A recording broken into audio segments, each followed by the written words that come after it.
বাবা মায়ের প্রতি ভালোবাসা আবেগঘন বার্তা রেখে চিরবিদায় নিলেন এক মেধাবী ইঞ্জিনিয়ারিং ছাত্র। আগরতলার চানমারি এলাকায় রোহন গিরি নামে ওই ছেলের রহস্যজনক মৃত্যুকে ঘিরে তৈরি হয়েছে নানা প্রশ্ন। কিভাবে এবং কোন পরিস্থিতিতে তার মৃত্যু হলো তা নিয়ে ধোঁয়াশায় পরিবার।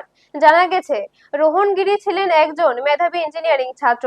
তার আকস্মিক মৃত্যুতে শোকের ছায়া নেমে এসেছে পরিবার ও পরিচিত মহলে। ছেলের এই রহস্যজনক মৃত্যুর প্রকৃত কারণ জানতে চান তার বাবা, যিনি একজন অবসরপ্রাপ্ত সেনা জওয়ান। পরিবারের পক্ষ থেকে ঘটনার সঠিক তদন্ত করে মৃত্যুর প্রকৃত কারণ সামনে আনার দাবি জানানো হয়েছে। রোহনের মৃত্যুর পেছনে আসল ঘটনা কি তা তদন্তের মাধ্যমে স্পষ্ট হবে বলে আশা পরিবারের। ব্যুরো রিপোর্ট, নিউজ তৎকাল 24। কিভাবে হয়েছে? আমি তো জানি না, এখন শূন্য দৌড়ে আইছি। কি শূন্য আইছে?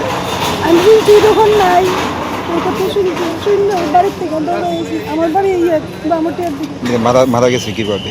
এটা কইতে পারতাম মানে না। প্রাথমিকভাবে কি শুনে আইছেন এখানে? ও শুনছি তখন নাই, এই কথা কই দৌড়ে আইছি। কিভাবে মারা গেছে কিছু জানেন না? কি শুনে আইছেন আপনি? শুনছি যে মারা গেছে, হ্যাঙ্গিং অবস্থা মারা গেছে।